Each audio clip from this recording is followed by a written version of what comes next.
हमारा जो constant currency growth है 1% आया है, ईयर ऑन ईयर 1.7%।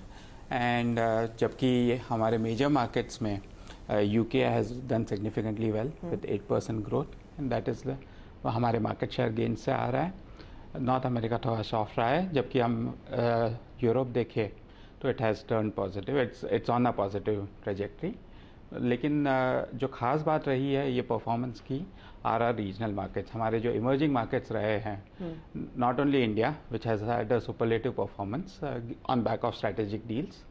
उसके अलावा अगर हम हमारा एपैक में जो जापान है, जो एक्सक्लूडिंग ऑस्ट्रेलिया एपैक परफॉर्मेंस है, मिडिल ईस्ट एंड अफ्रीका का परफॉर्मेंस है, या लैटम, सारे ही अच्छे रहे हैं। सो ये खासियत है हमारे डाइवर्सिफाइड पोर्टफोलियो की वजह से। एंड अगर हम पाइपलाइन भी देखें, पाइपलाइन स्टेबल एंड कंसिस्टेंट है। Deal wins at 8.1 billion is good, क्योंकि ये डील विन में कोई भी मेगा डील नहीं है, अनलाइक लास्ट क्वार्टर्स। एंड हमारे रेवेन्यू कन्वर्जन फ्रॉम नए deals consistently in its normal course हो रहे हैं। तो इस क्वार्टर में साफ है कि आपके न्यू मार्केट्स में पिकअप देखने को मिला है, बीएसएनएल डील का फायदा मिला है, लेकिन कोर मार्केट्स जो आपके रहे हैं स्पेशली नॉर्थ अमेरिका, वहां पर मैक्रो एनवायरनमेंट में क्या कुछ बदलाव के संकेत है? क्योंकि फेडरल रिजर्व जब कहता है कि 2024 में वो रेट कट करेंगे, कमेंट्री कुछ कुछ कंपनियों की सुधरने लगी है, क्या वो आपकी कॉन्वर्सेशंस में भी रिफ्लेक्ट करने लगा है? अगर देखें तो एक्सपेक्टेशंस, मार्केट सेंटिमेंट्स और स्टॉक मार्केट सेंटिमेंट्स से देखें तो एक्सपेक्टेशंस काफ़ी है विद द रेट कट्स, लेकिन इस ये बदलाव आने में टाइम लगेगा, एंड वो इमीडिएटली नहीं दिखता है। सो हमको वेट एंड वॉच करना पड़ेगा। तो रफली कितना समय आपको लग रहा है उस सेंटिमेंट में और एक्चुअल नंबर्स में आने में? 2 तिमाहियां लगेंगी या फिर उससे ज्यादा लग सकता है? वील हैव टू सी, अभी नहीं बोल सकते, बिकॉज 1 महीने पहले की बात है। एंड उस पर जिस हिसाब से फिलहाल के सेंटिमेंट्स देखें तो सिमिलर है, कॉशियस अप्रोच अपना रहे हैं, एंड हम हमारे कस्टमर्स से क्लोज रह रहे हैं एंड उनके प्रायोरिटीज़ पे काम कर रहे हैं। That is been our focus. We also hope कि what you are saying and alluding to happens. अच्छा, मार्जिन्स में आपने कहा था कि आप ये साल 25% के मार्जिन्स पर एग्जिट करना चाहेंगे, वो थर्ड क्वार्टर में अचीव हो चुका है, and second quarter back to back margin में इंप्रूवमेंट है, तो एग्जिट के लिए क्या आप वो 26% पर नजर डाल रहे हैं आप? सो हमने बोला था हम हमारे डिसिप्लिन एग्जीक्यूशन पे कंटिन्यूस रहेंगे। एक्चुअली आपके एक्सपेक्टेशंस थे कि 25 पर एग्जिट होंगे, which we have achieved in Q3, and हमारा फोकस अभी यह है कि जो मोमेंटम मिला है उस पर कंटिन्यू करेंगे। सो अगर आप देखें तो 70 बेसिस पॉइंट्स ये तिमाही में जो आए हैं is on back of 110 basis points जो हमको Q2 में भी मिले थे। सो बिजनेस टीम्स ने अच्छा स्ट्रेटेजिक प्रोग्रेस किया हुआ है, एंड हम एक्सपेक्ट करते हैं कि ये मोमेंटम कंटिन्यू हो। इसमें प्राइसिंग का कितना योगदान होगा? कितनी प्राइसिंग आप स्ट्रेंथन कर पाए या फिर मजबूत रख पाए हैं? सो अगर हम देखें तो प्राइसिंग पर से इज स्टेबल। हमने रियलाइजेशन इम्प्रूवमेंट किया है through productivity, through use of tool sets etcetera, and अगर हम हमारा रियलाइजेशन देखें लास्ट 4-5 क्वार्टर से इम्प्रूव होते आ रहा है।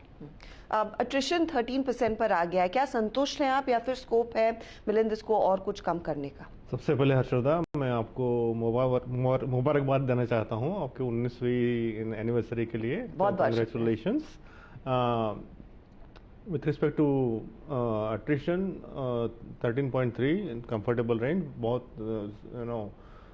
संतोषदायक है, सेटिस्फाइंग बहुत ज़्यादा, क्योंकि ये हमारा क्रिटिकल एस्पेक्ट है बिजनेस का, और पीपल आर आवर स्ट्रेंथ। क्या कम होगा अगले क्वार्टर में? चांसेस हैं कम होने के। और हायरिंग को लेकर आउटलुक क्या रहेगा मिलिंद? क्योंकि जिस तरह का अब एनवायरनमेंट है और जो पिछले कुछ क्वार्टर से हमारी भी बातचीत हुई है कि आप लोगों ने पहले बहुत फ्रंट लोड कर ली थी, तो कुछ आउटलुक दे पाएंगे कि नए वित्त वर्ष में FY25 में क्या कुछ बदलाव करना चाहेंगे? क्या फ्रंट लोडिंग होगी हायरिंग की या फिर आराम से देखेंगे? ऐसा है कि जो एक्सपीरियंस्ड हायर्स हैं वो जैसे हम हर साल करते हैं, वो हम लोग हर क्वार्टर में depending on the demand we hire, वो वैसे ही चलेगा। ट्रेनीज का ऐसा है, ट्रेनीज का हमारा प्लान वैसा कोई पिछले सालों जैसा ही है, बट कैसे हम लोग शुरुआत थोड़े से कम नंबर से करेंगे और ओवर द ईयर बढ़ाएंगे, वो सब स्ट्रेटजी अभी वर्क इन प्रोग्रेस। तो जो 40,000 का आंकड़ा था ट्रेनिंग हायरिंग का, वो जिसका तस रहेगा या फिर बदल सकता हमारा है? 40,000 का हमेशा जो नंबर रहता है, हमारा की स्ट्रेटजी फॉर टीसीएस ये रहता है कि हमारा जो मोस्ट ऑफ द हायरिंग होता है वो कैंपस से होता है, और जो हमको एडिशनल हायरिंग करना पड़ता है वो मार्केट से करते हैं जी। तो वो हमारा बेसिक स्ट्रेटजी वो चेंज नहीं होगा। नंबर्स थोड़े इधर उधर हो सकते हैं लेकिन वो स्ट्रेटजी चेंज नहीं होगा। एक चीज़ मिलिंद जिसको लेकर आपकी कंपनी की खूब चर्चा भी हो रही थी कि कुछ लोगों ने रेजिस्टेंस दिखाया था कि कंपनी ट्रांसफर्स कर रही है बिना उनसे पूछे हुए। पॉलिसी वाइज क्या स्टांस रहेगा कंपनी का, और ऐसे में वाकई में कुछ हुआ है कि लोगों के बीच, आपके एम्प्लॉयज़ के बीच इसको लेकर ना खुशी है और उसे कैसे एड्रेस कर रहे हैं? से ऐसा है कि मोबिलिटी जो हमारे बिजनेस में बहुत ज़रूरी है, बहुत ज़रूरी है। हम लोगों ने भी समीर ने या मुझ में हमने वही किया है जी। जहाँ ज़रूरत पड़ी वहाँ गए हैं, और ये एक्सपेक्टेड है हर एम्प्लॉय से एक्सपेक्टेड है, ये हमारे कॉन्ट्रैक्ट में भी है, यू नो। तो इसमें कुछ नई बात नहीं है। थोड़ा सा नाराज़गी कुछ लोगों की होना, which is natural, we'll talk to them, mentor them, and I think we'll sort it out. So it's not a pain point from an HR perspective. ऐसा है कि जो ज़रूरत है वो तो करना ही है, वो तो करेंगे ही, और उसके लिए अलाइनमेंट, अगर कुछ लोगों को अलाइनमेंट करना है तो वो भी करेंगे। जी। अच्छा, एक चीज़ जो समीर मिलिंद ने भी मेंशन की है, डिमांड पे निर्भर होगा हायरिंग। तो डिमांड की सिचुएशन इस समय क्लाइंट्स की तरफ से कैसी दिख रही है? चाहे आप अपने डोमेस्टिक क्लाइंट्स देखिए, जिस तरह का आपके हाथ में बीएसएनएल का ऑर्डर लगा था, या फिर विश्व भर में आप लोगों से जो बातचीत करते हैं, नॉर्थ अमेरिका से स्पेशली क्या साइंस मिल रहे हैं आपको डिमांड को लेकर? तो अगर ग्लोबली देखें तो डिमांड और सेंटिमेंट्स काफ़ी पॉजिटिव है, एंड वो टीसीवी में भी अगर हम लास्ट 1 साल की टीसीवीज देखें अच्छे रहे हुए हैं।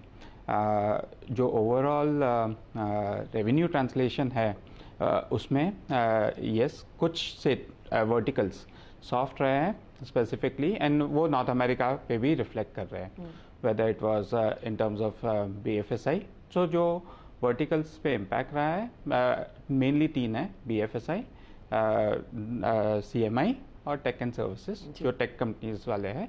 लेकिन उसके सामने अगर देखें तो हमारे मैन्युफैक्चरिंग वर्टिकल्स, उस life sciences, energy resources and overall emerging markets भी, रीजनल मार्केट्स जो है वो काफ़ी अच्छा कर रहे हैं। तो डिमांड इन सेंस बैलेंस्ड है।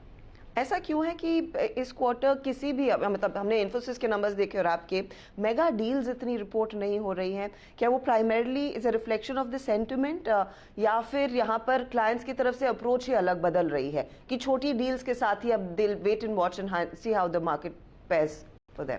मेगा डील्स जनरली टाइम लगती है कंस्ट्रू होने को एंड विन होने को। अगर हम देखें हमारे प्रीवियस क्वार्टर्स में मेगा डील्स रही है, हर क्वार्टर में मेगा डील्स आना जरूरी नहीं है, it doesn't stack up that वे।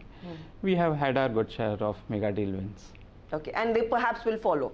ये शायद सीजनैलिटी का इम्पैक्ट है। पाइपलाइन तो अच्छी है।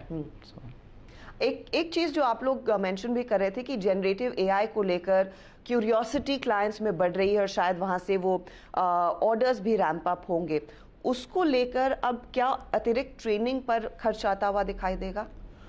ट्रेनिंग का खर्चा हमारा कॉस्ट ऑफ डूइंग बिजनेस है, तो ऐसा कुछ खर्चा भी करते हैं तो हमारा बजटेड हर साल का रहता है।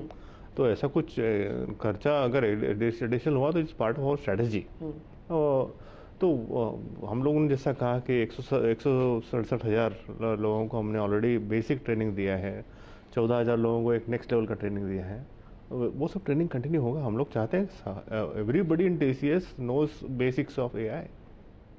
Rightly so. Sameer, final point आपसे, आप लोगों ने मेंशन ज़रूर किया था कि H2 would likely to be better. क्या फोर्थ क्वार्टर से ज़्यादा कॉन्फिडेंस आप एक्सूट करेंगे या नहीं, specially on the back of a fairly good quarter जो नॉर्मली एक कमज़ोर क्वार्टर रहता है? Actually, through the beginning of the year, we have maintained, we'll wait and watch the way things have been progressing. So I don't think we have called out H2 would be better. We are on a wait and watch mode. Last time हमने बोला था clients are adopting a month-on-month approach. We are monitoring that. And overall वो हिसाब में कोई change नहीं हुआ है. and we continue to closely monitor the progress and work closely with our customers. आप लोग वैसे मेंशन कर नहीं रहे, लेकिन आपकी body language specially in the last 2 quarter से इस क्वार्टर ज्यादा कॉन्फिडेंट साउंड कर रही है, and I am hoping that stage and only improves. बहुत बहुत शुक्रिया and wish you all the best for the 4th quarter. Thank you. And CNBC आवाज़ को 19 ईयर्स पे बहुत बहुत बधाई हो. बहुत बहुत शुक्रिया.